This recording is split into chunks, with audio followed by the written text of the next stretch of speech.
Hi everyone, I'm Jodie from Opening the Door on Private Practice Facebook group and psychosynthesis.online, and I'm a PACFA registered clinical psychotherapist. So long time PACFA member, and before that CAPA. And we are here today with Johanna de Wever, who is the CEO of PACFA, and she's going to be answering some questions that I've sent through. I've been amalgamating them from all of the different groups that I've seen everyone asking. So hopefully your question is answered. So welcome, Johanna. Thank you very much, Jodie. It's lovely to be here. Yeah, thank you so much for agreeing to this, because I know that it's very early days. So, I hope this is useful for everyone, even though some questions we may not have answers for yet. But look, I've sent you the questions in advance. I was just saying to Karen and Johanna that I get a little bit nervous, so I'm not going to go off piece too much. I'll be sticking to my trusty paper questions here. So basically what happened a few weeks ago, I can't remember the date now, but you posted on the PACFA Facebook page, and I'll just read that out to everyone so that everyone's clear. In the recent budget, the Albanese government announced investment into the establishment of national standards for counselling and psychotherapy. PACFA advocated for this and has long supported national standards. We look forward to working with the Department of Health. I think that is DOH, is that correct? Great to be at the Mental Health Australia Policy Day, affirming the high quality training of our members and their expert scope of practice. And then I think it was about a week later, we got sent an e-news with the information, and you wrote, PACFA was the only counselling organisation which supported the proposal for national standards when the Select Committee's recommendations were announced in November 2021. So what are we now, it's almost 2 years actually, isn't it, because we're 2023. So first of all, who is the Select Committee, because I haven't got a clue. Okay, look, good question, and look, really good place to start when it comes down to it. I mean, the reality is that PACFA has been taking opportunities for many years, as you would all be aware, to speak out on behalf of our members. That's a key part of our job. And the Select Committee was another of those opportunities. The area of mental health has had a wide range of reports, inquiries, reviews over the last 20 years.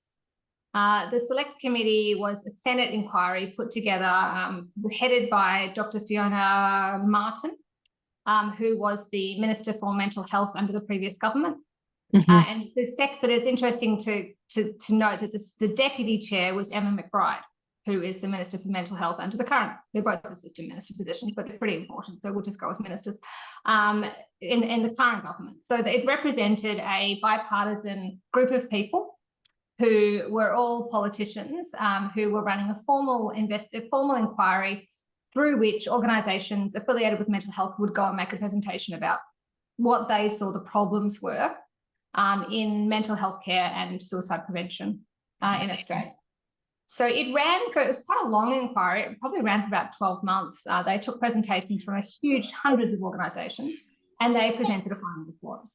And Dr. Stowe, the president of PACFA, and myself presented, and ACA presented as well, and lots of other organisations presented, talking about their particular areas of interest. And at the end of it, a final report came out. And the final report serves as a kind of collective of all that knowledge and expertise to inform government policy. That's what you hope comes from it. And then specifically, it brings out a series of recommendations. And those recommendations generally relate to the remit of government. So they provide some direction to the government going forward. Now, the curse of these kinds of documents is that there's been a lot of them. The Productivity Commission was another example that you're probably all familiar with. Sometimes they get acted on, sometimes they don't. What I'd like to do is just share my screen. Can I do that, Jodie? Sure. And I'm just going to show you the final report. It's available on Google. If you Google Select Senate Inquiry or Select Committee Inquiry 2021 Fiona Martin, it will turn up. Okay. Yeah. Do I need to do anything to help? You need to enable participant screens to sharing. Sorry, I should have warned you beforehand. Okay, sorry. All right. Enable. Can you do that, Karen? You just need to enable screen sharing by participants. Look, it doesn't really matter. It's fine. It's on like page 154, which gives you a sense that this is a big document. If Okay, you just what I'll do is I'll put the link to that in the two chats in the two groups that I shared this yes, this actually, link in. And I can do that here. Oh, we're not having a chat, are we? Yeah. Okay. It's on page 154 that the discussion of counselling appears. And if you just do Control F for counsellor or counselling, you can scroll through pretty easily to find the stuff that's relevant to us. PACFA had made quite a powerful, I think, presentation about the fact that the counselling and psychotherapy workforces were being underutilised at a key time of crisis.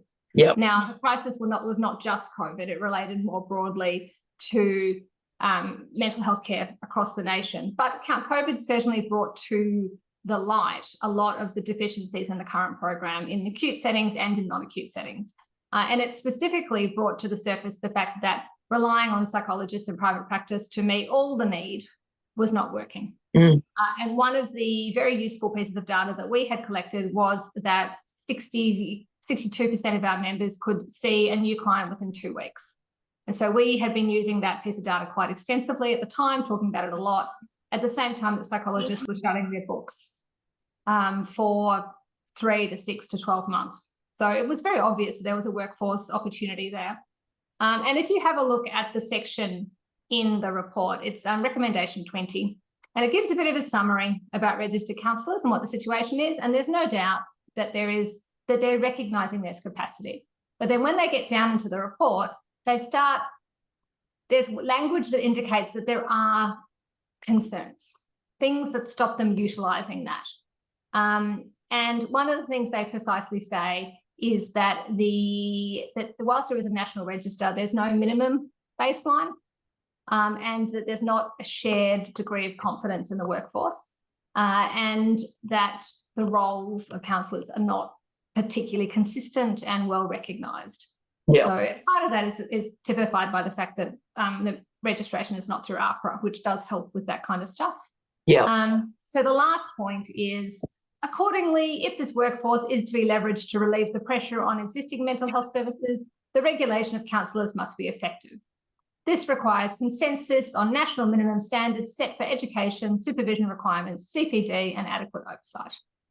And so the recommendation was that the Australian government review the existing self-regulated standards and use the results to determine appropriate terminology, national minimum standards for education, supervision, CPD, and oversight.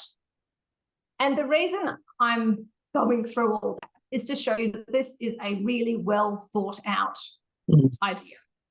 Yeah. This is not something that someone's just woken up and thought, hey, let's see what counsellors can do. Let's ask them for standards. Yeah. When that came out, PACFA said this is what the sector has long needed. And we were 100% in support of it. And so that's why, because that's the same consistency that other sectors have as well. And that's fundamentally addressing that crisis of confidence is what the profession needs to get you all the recognition and remuneration that you deserve. And when you say the other, I can't remember the exact word you use now, but the other professions, are we talking about psychology, social work, or the other, I guess, on the Allied Health Professionals website? Or that's... Yeah, all of them. Yeah. Like realistically, we're not talking about psychologists, like we're not talking about modelling the professional psychologist. That is not the case. Yeah. What we're looking at is the framework that enables healthcare to be provided nationally and supported by government funding and provided in clinical settings and for people to work across state lines and to be employed by government organisations. So physiotherapists, sonographers, doctors, psychologists, in all the different places where healthcare is provided. I don't think a lot of the community understand how registered and regulated healthcare actually is. Mm-hmm. Thank you. So, my next, I think you sort of briefly answered that there. My next question was, what is the recommendation as a standard, or is that something we need to determine? Have they given any hint about what that is, or? Well, look, and that is the crucial question. That's what you all want to know, and the answer is we don't know yet. Okay. This is a 2-year project whereby there will be the development of what that standard is going to look like. That is indeed what we're working on. But I think it's pretty clear that from PACFA's point of view, what we think the minimum registration levels should be. You know, we've long had a proud history of having a pretty high baseline registration level, because we believe the work that our members do is important. And that justifies safeguards and high levels of safety and quality for the community's benefit. I think it makes sense to acknowledge that counselling needs to fit somewhere.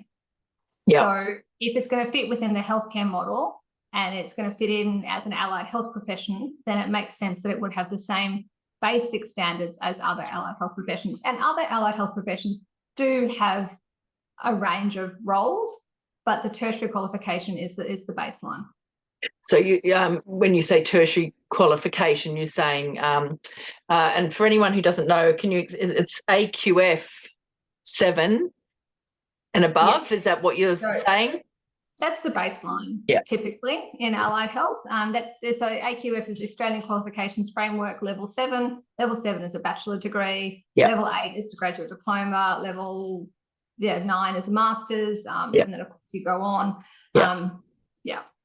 And so you've sort of touched on this, but my next question was, so why did you feel as a team that you, and why, you know, I mean, I've said that you were the only one to support this back then in 2021. Why was it so important that you did support that? Well, for that, I'd like to take you back to the conversations that I've had since I joined PACFA as CEO 2 years ago. You know, I've worked, for people who don't know, I'm not a counsellor. I've worked in workforce advocacy and supporting clinicians in similar organisations for the last 10 or 15 years. I've worked with the College of Psychiatrists, I've worked with the Society of Pharmacists, and so I've seen the workforce puzzle from a lot of different angles. And when I came to PACFA, I came because I was really excited about talking therapies and mental health care, and I thought, what a wonderful profession, what great work is being done. I thought, I'll speak to government and I'll tweak a few things and we'll be fine. That was my kind of rough, you know, it'll be, you know, I mean, what a great proposition you've got, talking therapies, people across the country, helping people, how wonderful, it'll be great, you know. And of course, you know, we always think that when we start new jobs.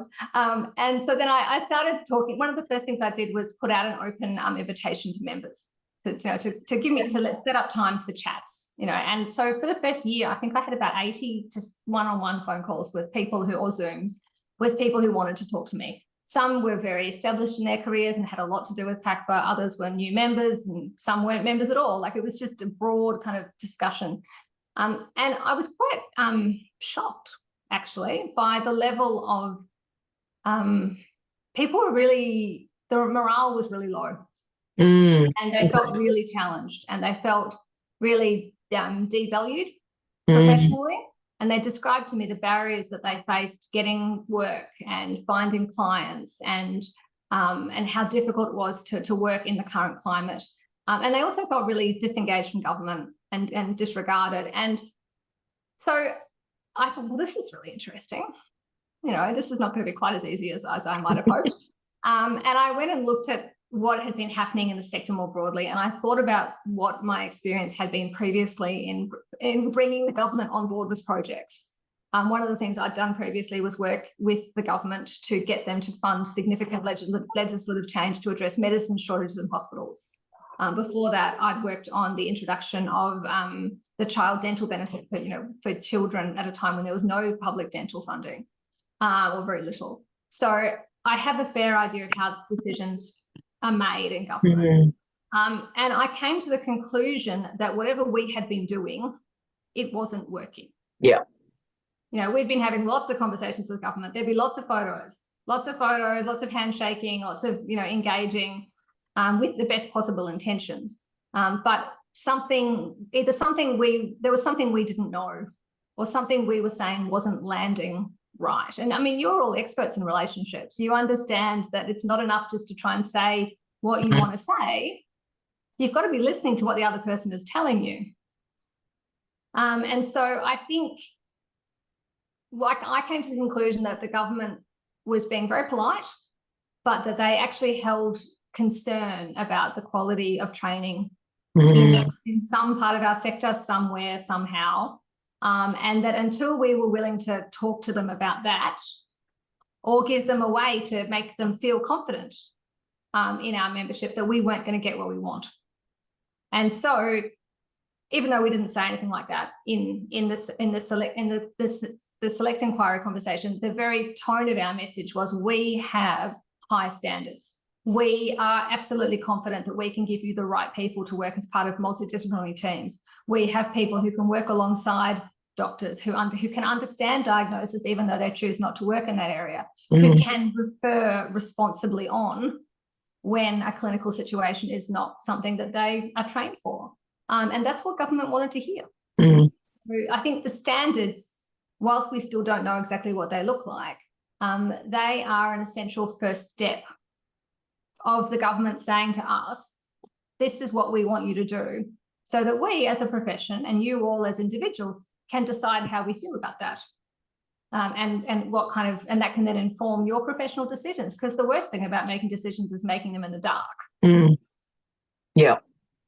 And so what steps did PACFA take from there? So, over the last few years, what have you, what have you been up to get ready for all this, I guess? Well, so now that I've revealed all my secrets, you can see that basically I'm on a safety and quality message. Yeah. So, I'm looking at what other organisations do, other organisations who have the recognition and remuneration that our members want. And where we can, I'm lining us up with it and making it easier for our members to be held in the same high regard. So obviously we joined Allied Health Professionals Australia.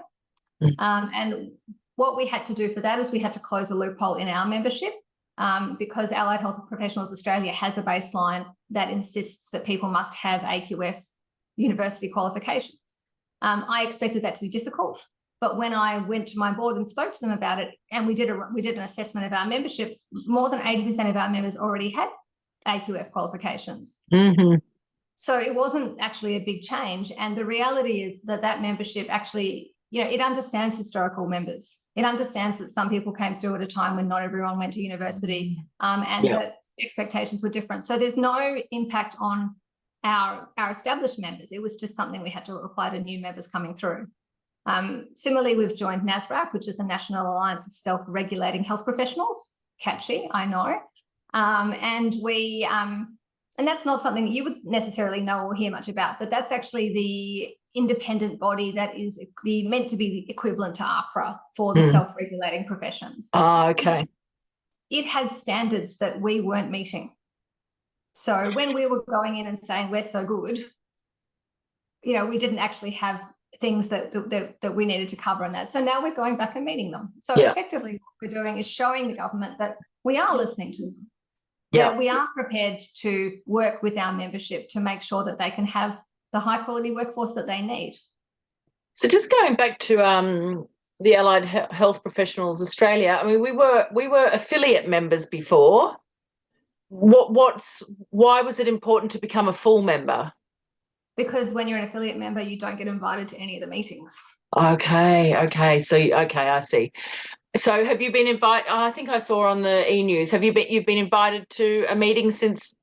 What's been happening there? So having been both an affiliate member and an ordinary member, I can tell you there is a difference. I mean, to be honest, I was probably a little curious too. It's like, okay, well, what exactly is this going to look like? The affiliate members get the opportunity to attend the main meetings. But AHPRA doesn't really advocate on behalf of the affiliate members, because the affiliate members don't actually meet. Their membership cannot be qualified, is not recognised as allied health professionals. Okay. So one of the things that I did do was I did an audit of every state and territory recognises allied health professionals slightly differently. Yep. And what I noticed was that 9 out of 10 of them had the list from AHPRA, and that's what a peak body should do. So that makes perfect sense. So the expectation is that as we become an ordinary member of AHPRA, that our profession will also go on to that list. That list then informs who can get grants, who can be employed, and who they will speak to when they're doing consultations. So now that we're an ordinary member, we have been consulting with some PHNs who were not previously thinking that we were a part of a group that they needed to speak to. We have been part of a small group of professions that ARPA have emailed all the treasurers about GST exemption, because some allied health professions have GST exemption and some don't. So now we are able to say, hey, we're an allied health professional too. You know, you've got to be fair. Like, equity is one of the things that you can talk to government about. And so we can push for that GST exemption. If you're not an allied health professional, effectively you're just running a small business. If you're running a small business, you've got no rationale for GST exemption. Okay, and I think this is so important, because I know there's a few people here tonight who I've seen in my group talking about that they're about to reach that threshold, and it's just so important, because you either have to pass the cost on to the client, or you have to absorb the cost and lose money essentially. So I think a lot of the conversations, and we're going to talk about this later, I know, but a lot of the conversation ends up about Medicare, but there are so many other reasons why this is so important, in my opinion, which I'm sure you agree with. Yeah, I think it's easy. The saying, when you're a hammer, everything looks like a nail. I think it's easy to get excited about Medicare because it looks like a money train that we want to get onto, and there's no denying that's perfectly fine. But when it comes down to where counsellors can do the most good, where the workforce is struggling, and where the security is at the end of the day, I really want to see counsellors better represented in every part of the mental health workforce, particularly in employed roles. Oh, absolutely. Because clinical care is led from employed settings, and for counsellors to get appropriate respect, we need collegial peer relationships with psychologists, with doctors, with social workers, with the new peer workforce that is emerging as well. Like, that's where innovation happens. Private practice is a very small and sometimes very insular area. And PACFA thinks that a counsellor's or a psychotherapist's career should be a broad range of experiences in a number of settings, so that you can then take that experience to your private practice rather than just being private practice. Oh, I agree. And I trained in the UK, so I did my placement at Great Ormond Street Hospital for children in the feeding and eating disorder unit. And the team there in the hospital was made up of psychotherapists, family psychotherapists, counsellors, psychologists, social workers, dietitians. And when I moved home to Australia, and obviously had this issue of seeing roles advertised as counsellor and then not being able to apply for them, I was like, hey, what's going on here?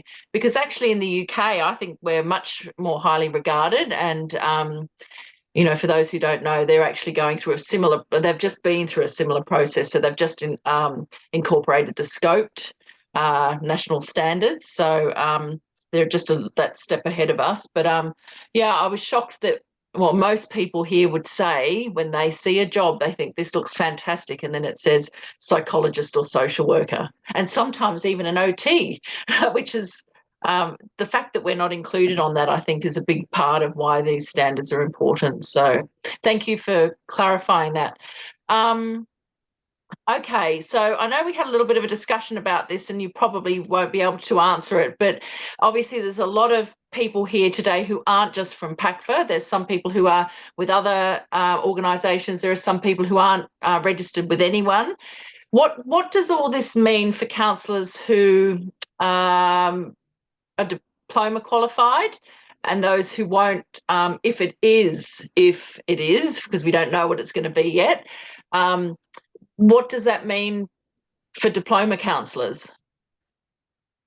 Look, the short answer is we don't know, but I'm happy to talk about it a bit more broadly. And I think, this is a really exciting time for the sector, and there's lots of opportunity. This is a 2-year development project. We will end up with a document, most likely, just a document, and it will say, this is what the government is looking for in this area, and this is what it might address the scope of practice a bit. This is the scope of practice for counsellors in this type of professional environment. It might say, this is the training that we want to see for someone to work with the primary health network. This is the training we want to see to be over here. it is very, very unlikely from what I can see, and this is just my opinion at this very, very early stage of the things, this is not going to be something that comes down from on high and is implemented by the government come hell or high water.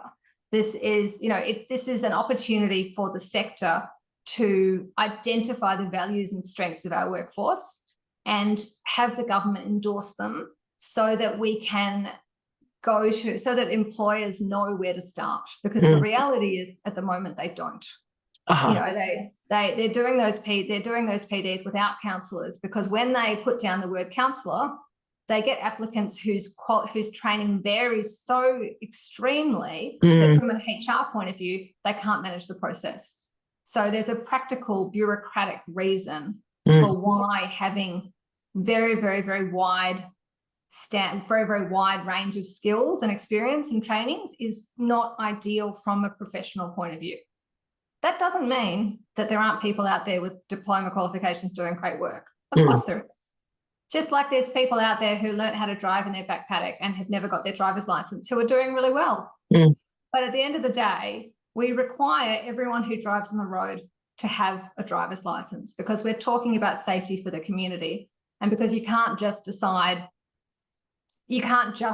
give a license to only the people who get into trouble or only the people who things go wrong. You have to have broader standards across the whole sector. I wouldn't expect that. I think one of the things we talk about diploma, we often talk about, we lump everyone in together, and that's also just something I'd like to kind of tease out a little bit. Sure. In my mind, when we talk about diploma qualified practitioners, well, there's graduate diploma qualified practitioners. And they're already, extremely highly regarded part of the workforce and part of the PACFA membership. There is people who have a diploma in counselling, but have an AQF qualification, a bachelor in something else relevant. Yeah. So they might be a social worker or a nurse or potentially a teacher, or they've got a psychology qualification, and then they've gone and done counselling, but they've only done a diploma of counselling. That group of people, I think, are quite a unique group of people with skills that can be captured and measured by registration standards. And there's a big piece of work that PACFA is doing at the moment around our recognition of prior learning pathway, which hopefully will provide an opportunity to bring those people in. And then there are people who only have a diploma of counselling. And as I've said, they can be doing absolutely amazing work. But it's a bit like that driver's license. If we believe that counselling is an important job working with vulnerable people that requires really high skills, then it's not comparable with other health professions to say that those skills can be gained in 12 months. And even though there are exceptions who do a wonderful job, realistically, it's going to be difficult for the government to have confidence in that level of training. And so therefore, from PACFA's point of view, that's not a membership that we have. We are going to be advocating for a continuation of a baseline that's at a tertiary level. But as I've said, that doesn't mean that diplomas aren't valuable. It might be that diploma qualified people work in employment, work in particular settings, work under other requirements. It's just that we have to have a requirement that at the moment, it's very, very hard for people to advertise for a counsellor and to know what they're going to get. Yeah. And I guess that comes back to the scope of practice, because I know Karen showed me something the other day that was written some time ago, that diploma level counsellors were originally, the scope of practice was to, in a supportive role. That wasn't PACFA, that was another association, but it's since been taken out of the scope of practice. But I guess that's what we're looking at more in terms of, I think a lot of people were scared that they were going to be out of work altogether, or that they wouldn't be able to practice, but there'll be discussion around the scope of practice around the various certifications. This is a big conversation. And there'll be other organisations, there'll be employers, there'll be government speaking to it. I'm one person who represents an organisation who has a very clear line in this. Yep. That may not be the line that is taken up in the end. We're not going to be able to, this was not our document and we are not writing it. Yeah. But if you're asking me about what I think would be best for the profession, Yep. what would best position counsellors so that they can get as well remunerated as possible and recognised as equal to allied health professionals and have that opportunity to really contribute at the top of their scope of practice, it is for counselling to be defined as a tertiary qualified profession. Okay. And then for other qualifications to be like an allied health assistant or a physiotherapy assistant or a supportive role. Yeah. In that scope. Okay, great. Very clear. So just for the diploma practitioners and counsellors that are listening today, there's a lot of obviously if it does become degree and above for government roles like in health and education and whatever else, do you think there will be some bridging degrees or something, or? I'm sure there will be. Yeah. So, and there would be a significant period of time while there's an opportunity to transfer, to progress, to consider other options. Yeah.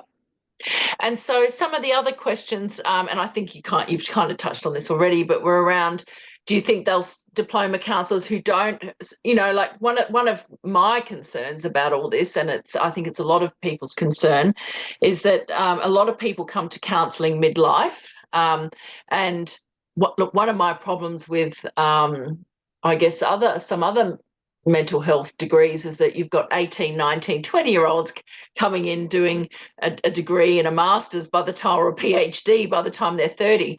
When I trained in psychotherapy, you had to be 30 to start the training, and that's obviously changed over the years. So it is often a midlife career.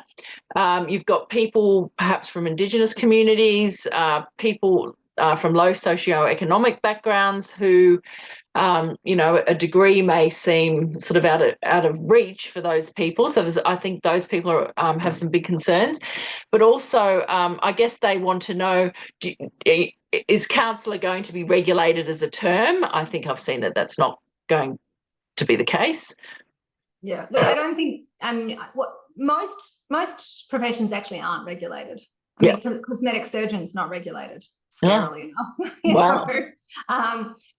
What has happened is that professions that are powerful have managed to hold on to their term to the point that when other people use it, it looks weird and they get corrected or called out.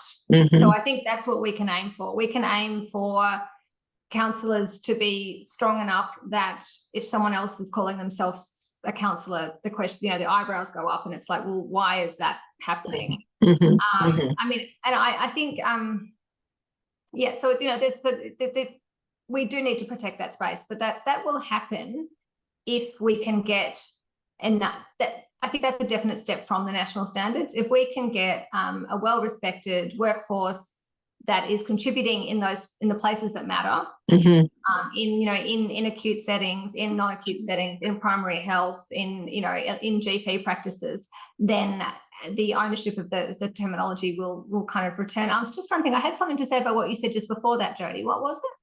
Well, I was going to ask whether people who couldn't go on to do a degree at this stage in their life, will they still be able to work, is the basic fear around that. They would definitely still be able to work. Yeah. I mean, this is not a government enforcement program, and PACFA's not telling anyone they can't work. Yeah. So there's no issues around that. Okay. The types of jobs, and ultimately, if we can, everything that happens, even if it happens at a level that is different from where you are, if it helps the profession, the employment opportunities will still increase. Yeah. Across the entire workforce, particularly when you think of how hard it is at the moment. I guess what I was going to say, counselling is still a shorter degree than other courses. It's 3 years rather than 4. So it's still cheaper than a lot of other courses. It can be done on and offline, and even PACFA allows significant study to be done online. The placement is shorter than some of the other courses. I don't think there's any reason why counselling shouldn't still be a really attractive option. I think it's a good time to start thinking about upskilling if you can. Good point. I think that's never a bad thing. Mm-hmm. But the reality is that the counselling, the qualifications are still are highly valuable and likely to become more so. PACFA's doing considerable work into building psychotherapy as an advanced training. Mm. So you become a counsellor and then you specialise in psychotherapy, and that's what we're aiming for. And we're also creating a pathway for Indigenous healing practitioners who we recognise come in with different types of qualifications, but the same standard for registration applies for them. Mm. But so we have a kind of an affiliate membership category that aims to support people in that stage of their career and enable them to get over into registration in a timely manner. Great. So one of the other things, and I'm going to come back to psychotherapy later, but because I notice I'm saying counselling. One of the other things that was in the e-news was around, look, I've seen a lot of posts over the last couple of weeks around encouraging non-registration with either ACA or PACFA about, look, there's a certain tone to these posts that I don't like very much. I think it's a marketing tool, but I noticed in your e-news you had said there are some people who aren't registered for various reasons. You wrote about that in the e-news. Why was that important for you to put a statement out about? What was the statement and why was it important? I suspect I saw some of the same posts that you might have. We try and keep an eye across the sector so that we can help out people as appropriate. And I'm definitely seeing an emerging trend of people talking openly about working unregistered. And I must admit, I don't think I saw this last year. So I think it's a growing and more recent kind of trend. And I think it's really concerning, to be honest. And I don't just say that because I'm the CEO of a registration organisation. I think it's really concerning because at the end of the day, people are talking, well, I don't want to be registered because why should I pay all this money and I want stuff and I'm not getting stuff. And at the end of the day, registration actually isn't for the benefit of the practitioner. Registration is an agreement that we make with each other for the benefit of the community. Yeah. And so people don't ask if you're registered or if you have insurance or if you're properly trained, not because they don't care, but because they actually already trust that you are doing those things. When it becomes obvious that you're not, that is a huge breach of faith in the community. And that's the kind of stuff that hits the front page of the Herald Sun. And when that happens, it doesn't just damage the one person who's done it, it actually casts aspersions on the whole profession. Yeah. So there's a few people who are saving a few $100s a year who could actually, this national standards proposal has been really hard to get up as government. We have a couple of Herald Sun articles that say that counsellors can't be trusted and they don't value their profession enough to get registered. Then the government goes, not really that interested in working with you. We can work with coaches. We can work with the peer workforce. There are many other options in this space. And being registered is how we show that we regard community safety as important and that we are prepared to honour that relationship. And I just make a point. We recently, we were contacted by a lawyer who asked about a member's registration status, and it turned out that person was in family court providing information in support of their client.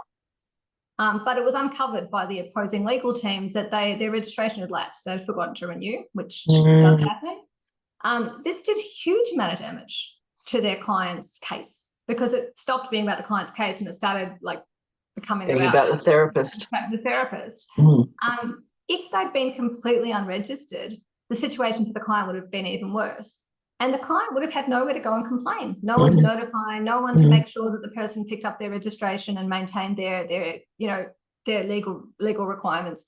No code of ethics to call on. There's no accountability. Well, the healthcare commissioners do exist in each state, but they're a long way away from the client face.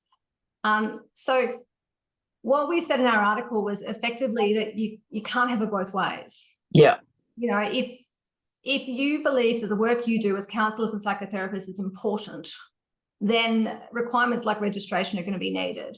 And in turn, we can ask for GST exemption and funding. Yeah.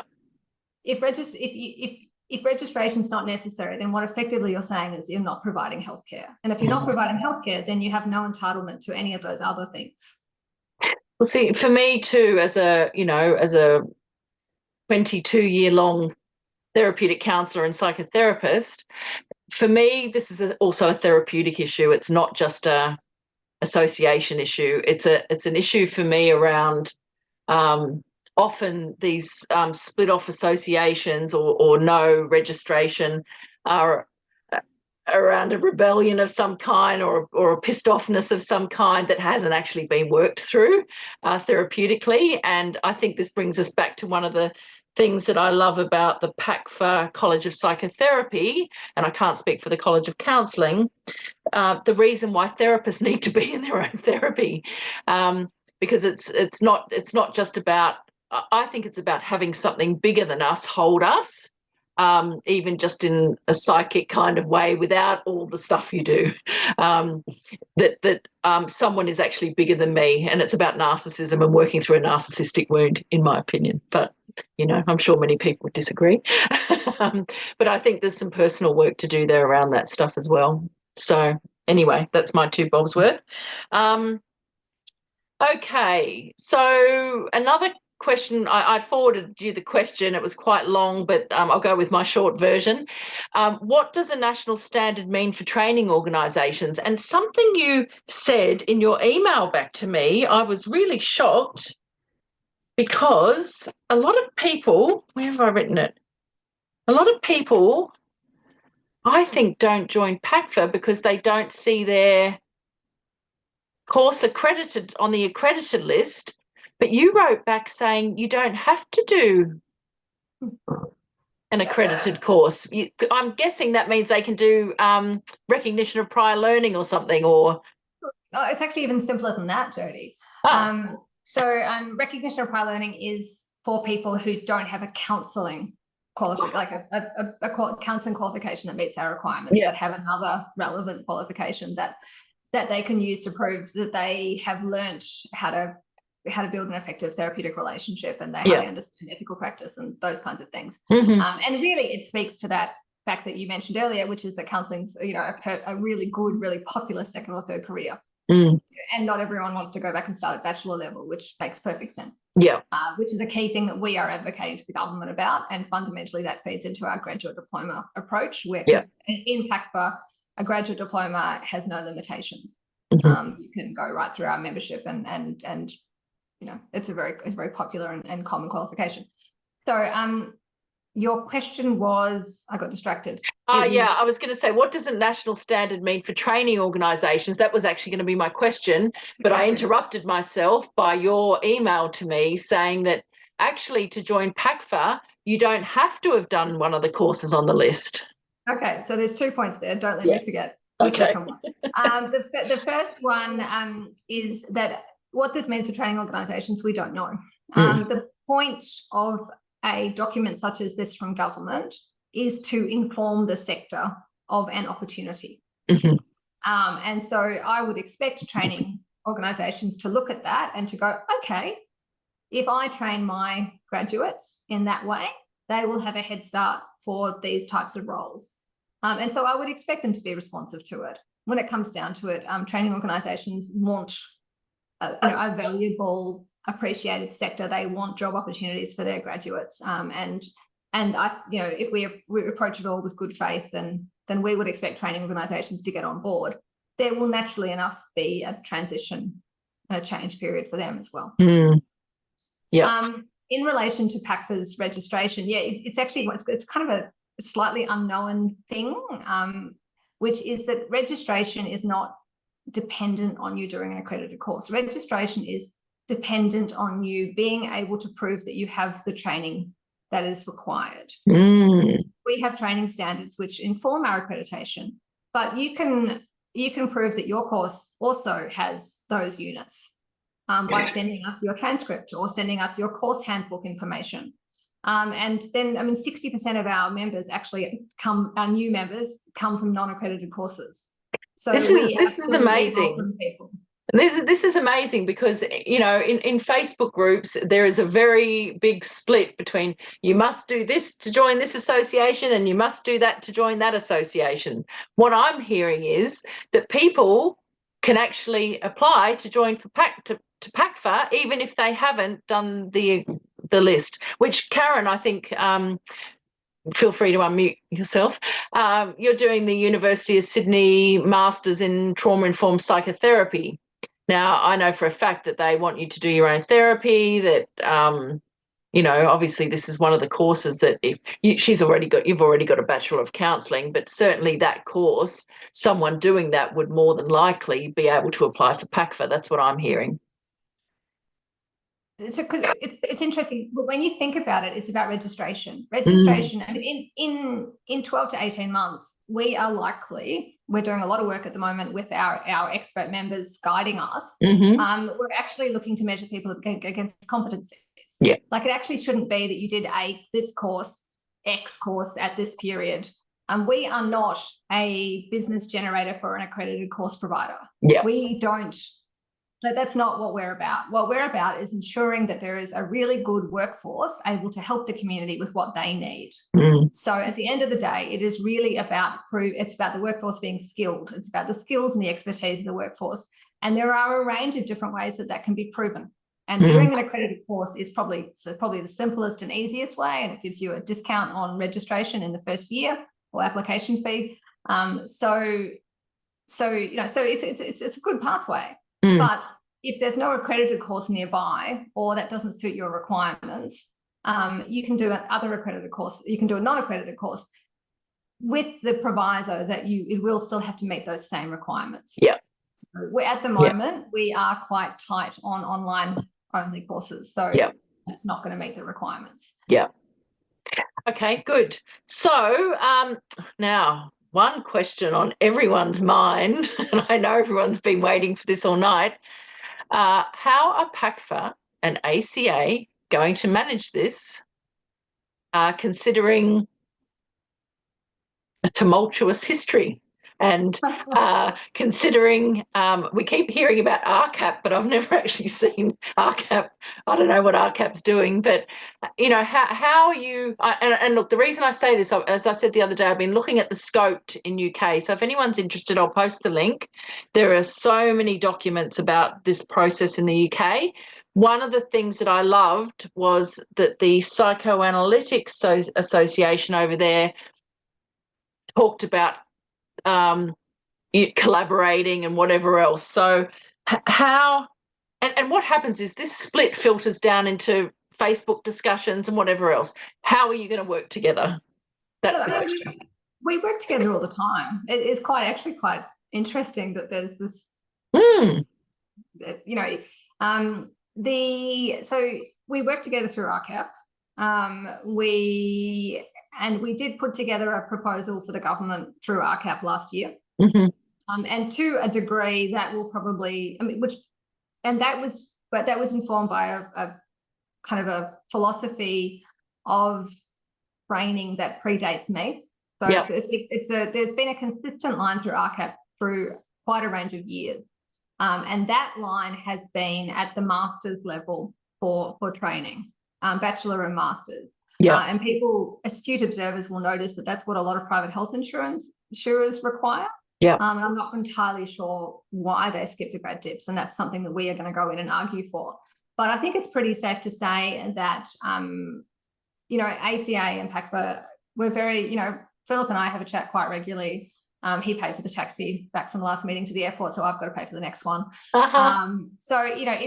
He obviously, ACA have a slightly different view about where they see the majority of counselling work, and that will influence what they put on the table for the discussions. We have a point of view that reflects our membership, and we will put forward that.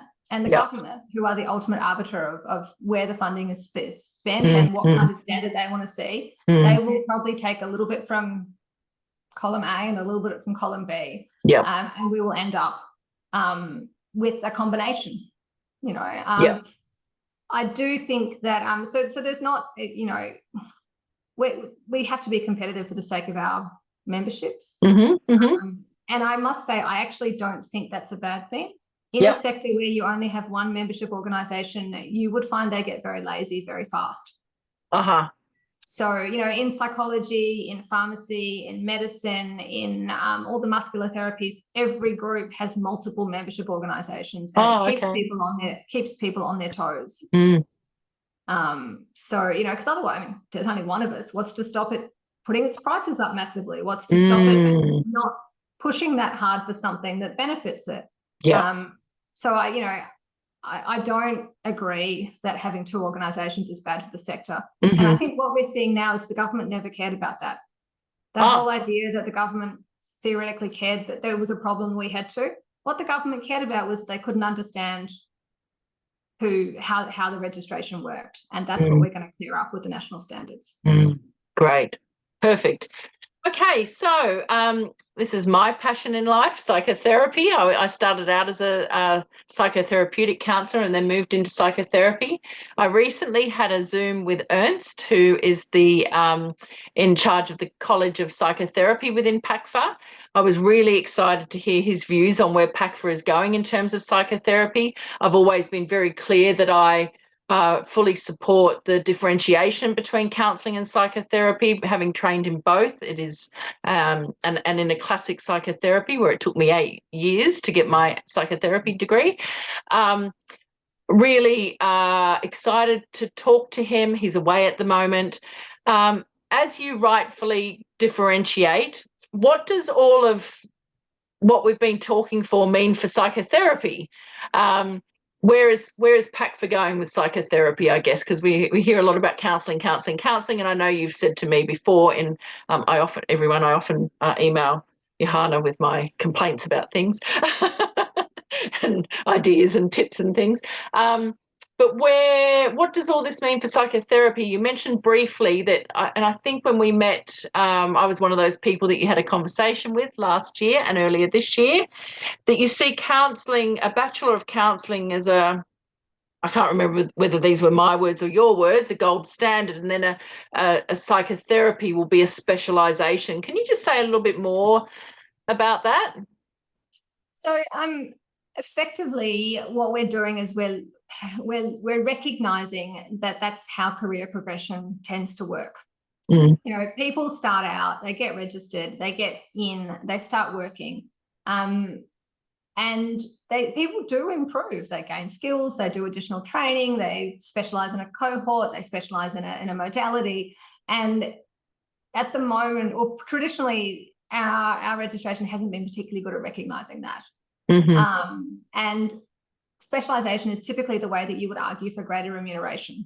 You'd go to your boss and you'd say, I've learned this and I'm much better at this than I was 5 years ago, and now I can do this fancy thing and pay me more. And it's hard to do that when you don't have something to kind of explain it to people who are outside the counselling field and don't necessarily understand the modalities particularly. So what PACFA is trying to do is to really support our members by giving them a framework that helps them advocate in their area and helps us speak to their employers more broadly as part of our kind of community engagement and awareness process.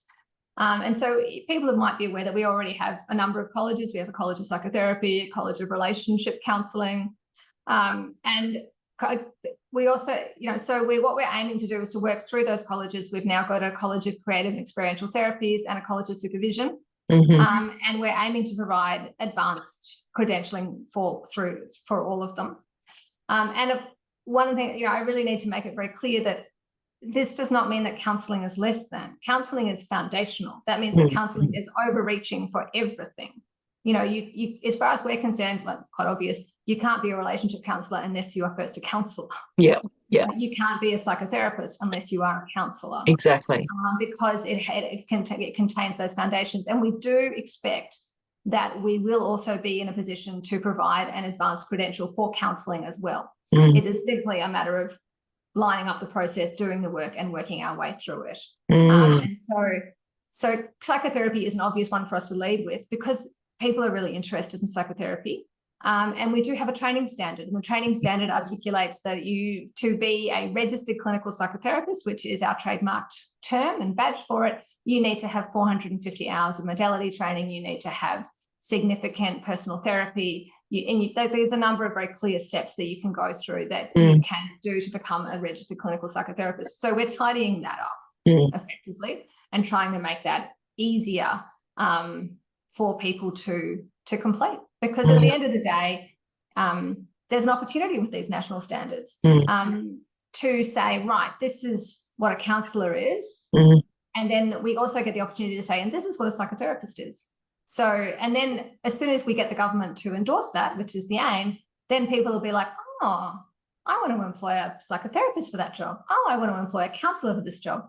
Yes, because not everyone needs psychotherapy. That's why, you know, when you said it's not better or less than, I was really glad to hear that, because often people, especially I can see it a lot in UK groups, is this because psychotherapy and UKCP are on band C of scoped and counselling's on A and B, and, you know, there's a lot of, oh, you think you're better than us, and that's not it at all. It's just a completely different way of working. And I guess with the national standard coming in, I feel quite excited about that for psychotherapy, because I've had people come message saying, can I come for one session of psychotherapy to pass my psychotherapy course? I'm like, okay, one session of this is like a hello, you know.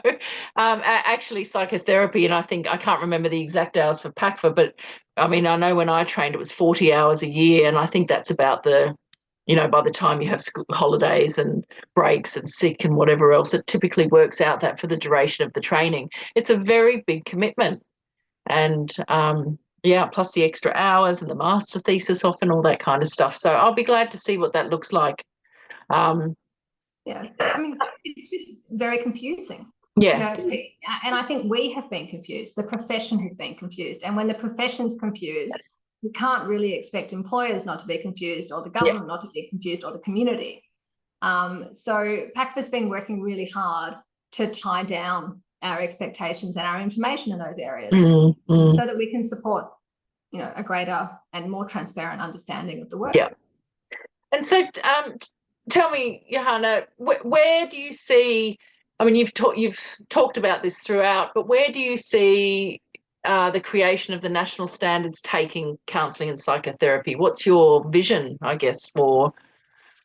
Look, well, I have been talking about it, and you know, it's a greater utilisation. You know, really, it just breaks my heart that people are looking for help and they can't get it. And you know, and that's in every place. You know, that's in employment settings, that's in primary health, that's in GPs practices, that's in Veterans Affairs, that's with the NDIS, all the places that counsellors are, but they're not probably at the level that they should be at. And then, you know, and then there's places where they're not at all. Yeah. You know, and you know, and the reality is, what people described to me when I joined PACFA was actually a decline in the representation of counsellors. And like, I'm sure for some of you that doesn't ring true, and that's not your experience, which is great. But I had people telling me that, you know, in the early 2000s, they were running a private practice with 4 counsellors, and it was all super busy. And you know, in 2006, when Medicare when Better Access came in for psychologists, their business halved, you know, pretty much overnight, and now it's just them, and they're only part-time. You know, I mean, our research shows that the majority of our members would like to work more hours as a counsellor, and this is at a time when we've got a mental health crisis and people can't get in to see anyone. So I know that you're all just as outraged about this as I am. The national standards are the first step for us to make it clear that we are willing to accept the responsibilities of the role that we want to play. You know, and so that's something that I want to make really clear. This is our chance. This is what you've all been crying out for 15 years. It may not come again. You know, we may not get exactly what we want. It may be slightly different.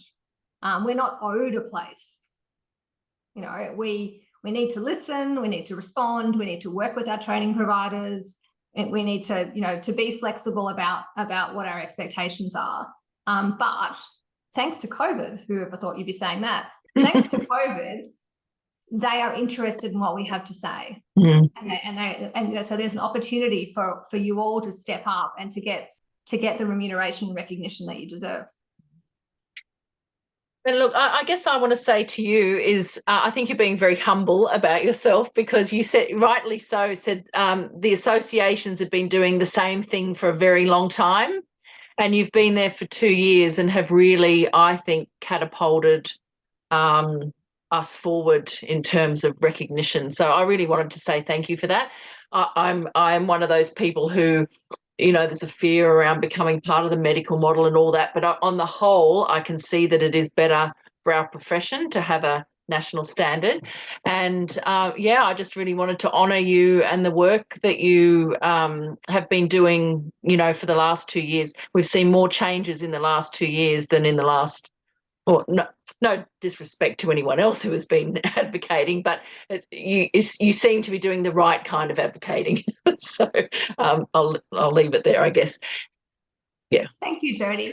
Look, it's really interesting, and I think we've got a great opportunity. I think, sorry, there was something that I was going to say and I've just jumped straight out of my head as soon as I opened my mouth. Isn't that always the way? That's okay. I think you said earlier, if you're willing, do you still have time if anyone has any questions that aren't repetitive? Of course. Yes. So Karen, do you want to turn the chat box on, and just if anyone has anything to ask that we haven't touched on, and just maybe read that out to Johanna, just to oh yeah, I can see some chat there as well. Yeah. Okay. Let's have a look. Anyone got any questions? Or would anyone like to give any feedback to either of us? Doesn't look like. Oh, well. Hello. Thank you so much for taking the time to hold this. It's provided me with a few answers, because I did an undergrad in psych, and I'm doing now the grad diploma in counselling. So it's a bit of a tricky one, but it's given me a bit more hope, I think, than I was expecting from these discussions that have been happening. So thanks for that. I appreciate the time taken to do that. Thanks, Faye. Graduate diploma members are a key part of our membership. Like, really, people on our board have graduate diplomas. Like, it's a really common and popular qualification. And so it should be. And that's a key, one of the things that we talk to government about is the fact that because counselling is that second or third career, and because we have much older average age, which is actually a strength for the profession and a good thing, that we need to recognise that some people are going to want to get through that as fast as possible, and that's the part of the graduate diploma that makes perfect sense. So, I think it is AQF 7 or above. It's and that's an important thing. It doesn't, at this point, we're not being told it's masters only. And we will be pushing for the government to make sure that they do recognise that. Thank you. I've got Camilla here asking, regarding the 450 hours of modality training for psychotherapy, does this include tertiary study? Okay, so I'm going to try and answer this, and you can tell me if you need more information. It does include tertiary study, but it can't be the same tertiary study that got you into PACFA. So basically, you have core training that is your registration training. Once that training has got you in through the door, wonderful training that it is, you can't use that again, even if it has psychotherapy in the name of it, for your training for the College of Psychotherapy. It needs to be additional training because we are looking for demonstration of advanced skills. Yep. Does that make sense? So that's a graduate diploma in psychotherapy. There's a lot of private institutes that do courses, or a master of psychotherapy or something like that. It could be Gestalt therapy training, could be psychodrama, could be equine assisted. Like, it doesn't have to be 450 of the hours of one modality. It might be 100 hours of one modality, 100 hours of another modality. It doesn't have to be AQF. Like, that's different from registration. Registration has to be a university based qualification, but for the advanced colleges, because we know that really good training is offered by the private training providers. PACFA is much more flexible around what's appropriate in that advanced space and much more flexible around CPD and supervision as well. Mm. And that's what I really love, because I think one of the fears that I've been seeing is becoming too academic, too medical model. And I actually think this pathway for psychotherapy as a specialisation, having that Bachelor of Counselling for your standard, gold standard skills, I think it allows more people to then go on and train in these specialities, because my psychotherapy training was a private institute that was validated by Middlesex University in the UK. So I think there's a lot. I think this could help the psychotherapy field thrive. I feel very excited by that. Yeah, and someone else is talking about narrative therapy. So let me just read that out. I have a Master of Narrative Therapy. This is a 1-year course at University of Melbourne. I'm an ACA member. As others told me, you can't join PACFA with this course. Would I be eligible? It would depend on your pre-master's qualification, because a 1-year course is not enough. Not enough for registration by itself. If you had, depends on, if you had social work or psychology, then that master's might be enough with the combination of skills through the RPL pathway. So it's about the combination. I think that kind of makes some sense. Yeah. So that's Nikki. Sorry. So you might need to email them with your what do you call it? Priors. So it would be transcript and other information, all that, and our RPL is, it's not open yet. It's been a work of love and progress and passion to get a matrix by which we can recognise the true depth of counsellor training and expertise. And I'm sure you understand it's really been really complex. So it's taking a long time to tie down, but that is the way that it's intending to recognise people who are doing those qualifications, and make sure that their skills are appropriately recognised. Jodie, I just remembered what I was going to say before when you mentioned the medical model and psychotherapy. Yep. And I just think it's worth mentioning this for everyone. Everything we are doing is about tightening the quality and safety parameters for the organisation for registration. We are, and we are using medical models as an example of that, because their safety and quality is broadly regarded as quite high, and because the government are familiar with those options, and it makes sense to talk to the government about things they understand. Sure. Right? That does not mean that we are imposing medical practice upon people. None of what I've talked about tonight has actually been about how you engage with your clients. I have not at any point said that you have to talk to them in a certain way, or have your session at this length, or do it in this manner, or use a diagnosis. That we're not interested in interfering with that. What we're trying to do is approach things at an organizational level to make sure that we can best support registration. And I just think that's important, because the last thing we want to do is to have people think, oh, PACFA is trying to flatten everything down and make everything the same. We're not. It's a different approach in a different part of the organization, so to speak. Yeah, great. Okay, I think, is there just some feedback while you're here? Thank you, great conversation, a great initiative to have this session. I hope it can be broadcast widely. Such great information shared tonight, thanks. And actually, just anyone else who would like to put a little note in there for Johanna just before we finish up tonight? Any other feedback for her? Just wait a minute for people to type.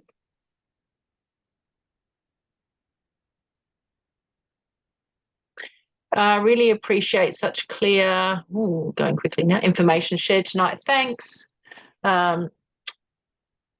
Very clearly articulated. Thanks for your time. Very helpful. Incredibly clear and helpful talk. Thank you. We'll just embarrass you a little bit here, Johanna. I think it puts a lot of people's mind at ease. Thank you for taking the time, and the organisation. Thank you. It has clarified some of my questions. I will have more soon. I'm sure we all will. Thanks for your time. Very helpful and feeling much more hopeful now. Same. I feel really appreciate the transparency very much. Me too. I think this is really important, and I think this is something that PACFA, you do very well. You've been very transparent without feeling the need to not give in, but you've made hard decisions and you've stuck with them and you've been transparent about them, which is important. I really appreciate the opportunity to come and talk to people. And so thank you very much, Jodie, for providing that. It's really valuable.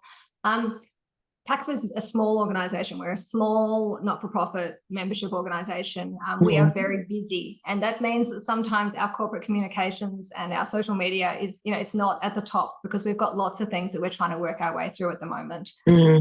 Just to give you a sense of the challenge, but in psychology and pharmacy, which are areas, I haven't worked in psychology, but I've worked in pharmacy, the work of PACFA across registration, accreditation, and membership is done by 3 organisations. So, you have the APS, which is membership, you have APAC, which is the accreditation, and you have AHPRA, which is the registration. And it's the same in pharmacy. They have 4 different membership organisations, plus AHPRA, plus the Pharmacy Council. So PACFA is this little organisation trying to cover all these areas, pedaling very hard. And, if you sometimes think, gee, why don't they have an app? A number of times I've heard that. Why don't they have an app? Why aren't they answering the phone? What's going on here? Please be assured that we are working very hard behind the scenes to try and to give you everything you need and to get up to that level. But we are stretched very thin. That's really important because you do see a lot in Facebook groups, people saying they haven't got back, and this is all associated, not just you, but they haven't got back to me and da-da-da. And I know you are very, very busy, and I think it's important for people to know that maybe it can be frustrating, but some patience required in terms of, especially with everything going on and having to sort out, and it feels like there's a sorting out of in the background going on with PACFA as well. Obviously a new leadership that brings in a lot of change. I know with the becoming a registered clinical psychotherapist, I had to do a case study, and it goes through a process, and then you've got to have a panel interview. So yeah, I guess just sort of saying to people, it's good to hear you say this, it's a small organisation, it's not for profit, you're not getting any kind of feeders in there or anything like that. So really important to, and I think that's excellent for the field to have an organisation like that at the fore. So just before we finish, there's a couple more. Thank you for such an important ongoing discussion. Thanks for the clarity, articulation of such a divisive subject. All feels very solid, very transparent, well thought through. I love the recent website upgrade and the past couple of years. Well done for a small organisation. So thank you. Thank you. Okay, everyone. Thanks for coming. And if you want to continue the discussion, feel free this was posted in Opening the Door on Private Practice Facebook group, and also in the College of Counselling Facebook group. So if you're a PACFA member and you didn't know about the College of Counselling group, I'm sure they don't mind if a few more psychotherapists join as well, because I'm in there and I know Karen's in there. So do feel free to join if you're a PACFA member in there. Okay. And Johanna and Karen, maybe just stay on as everyone leaves. All right. Thank you. Thank you.